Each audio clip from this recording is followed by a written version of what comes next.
Olá, seja bem-vindo a mais uma aula do nosso curso introdutório de investimentos. Nesse vídeo específico eu vou falar sobre a taxa Selic e sobre o IPCA, que são muito importantes, principalmente para a renda fixa. Meu nome é Mário Casassanta Neto, esse vídeo é parte de um curso introdutório sobre investimentos que a gente tem gratuitamente aqui no YouTube. Desde já, se inscreva no nosso canal, dê um joinha, deixe um comentário, que isso faz toda a diferença para a gente.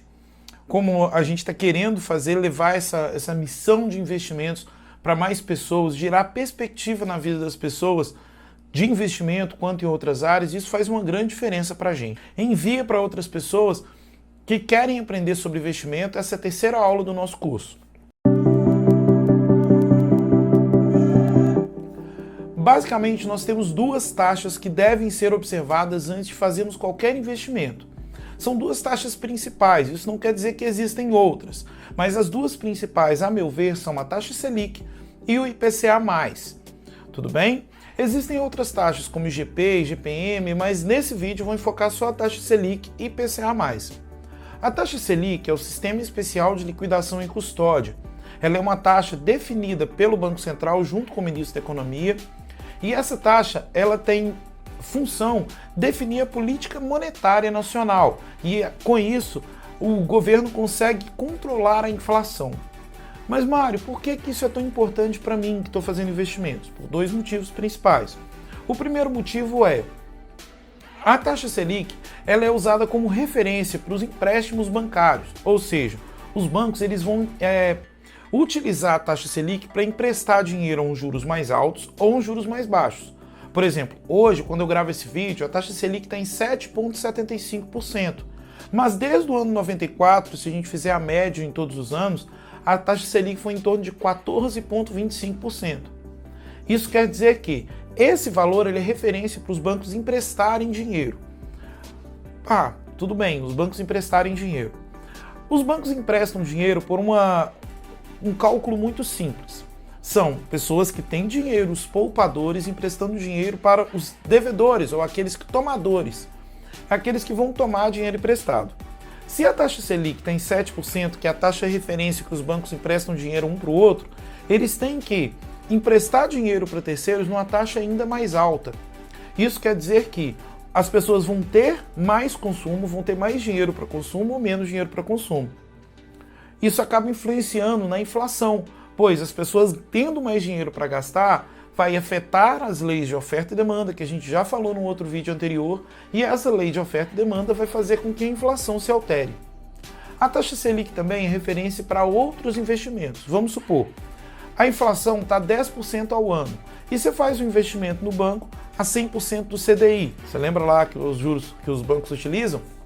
Depósitos interbancários? É a mesma coisa.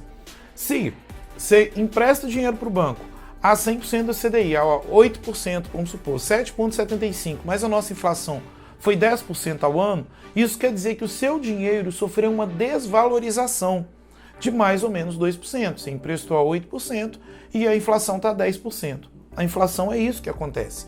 Você tem 100 mil reais hoje e daqui a um ano, com a inflação a 10%, o seu dinheiro, você vai ter os mesmos 100 mil reais, mas o seu valor de compra vai ser de apenas 90 mil. E por que o IPCA é o segundo índice mais importante? Porque o IPCA é o índice que mede a inflação, é o Índice Nacional de Preço ao Consumidor Amplo. Como que o governo define qual que vai ser o valor do IPCA? Ele vem uma cesta de compras e a partir da oferta e da demanda, das leis da oferta e demanda, eles vão saber se houve um acréscimo ou uma deflação, um decréscimo nos preços. Aqui no Brasil a gente já viu que isso não costuma acontecer. Mas a taxa Selic e o IPCA, eles são os pontos de referência que a gente tem que ver quando for buscar um investimento de renda fixa. Eu busco mais investimentos em renda variável. Eu busco investimentos mais sólidos, menos sólidos do que uma renda fixa, mas com a rentabilidade maior. Então, para mim, não é tão assim. Mas para quem investe principalmente em renda fixa, isso é muito importante.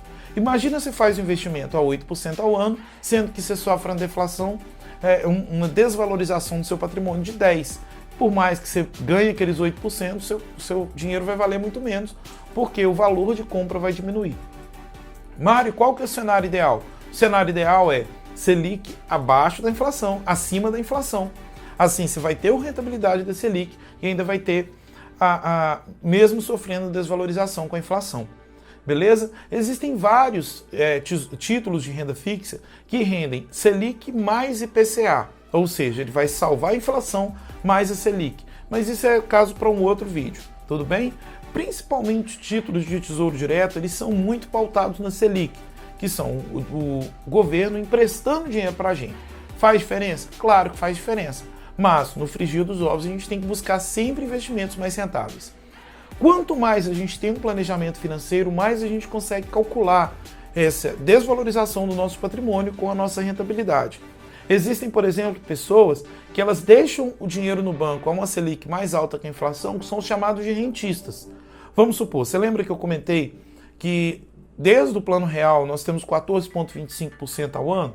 Mesma coisa, você deixa seu dinheiro no banco a 14,25% ao ano e a inflação a 10%. Isso quer dizer que você teve uma valorização patrimonial de 4,25%. Se você não considerar a inflação, você está considerando apenas o juro nominal, mas você tem que considerar o juro real, que é rendimento descontado a inflação. Alguns investimentos descontado a inflação mais impostos, beleza?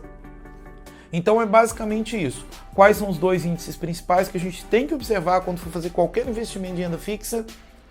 Taxa Selic e a inflação.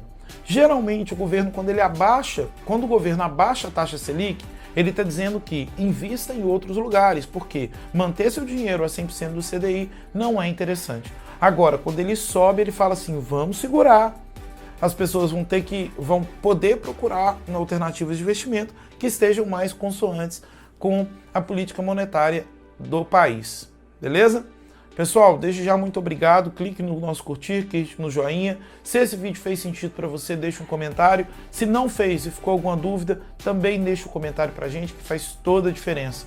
Toda a diferença mesmo.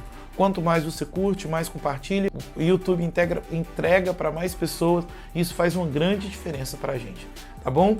Desde já, muito obrigado, continua acompanhando nosso canal, e é isso aí.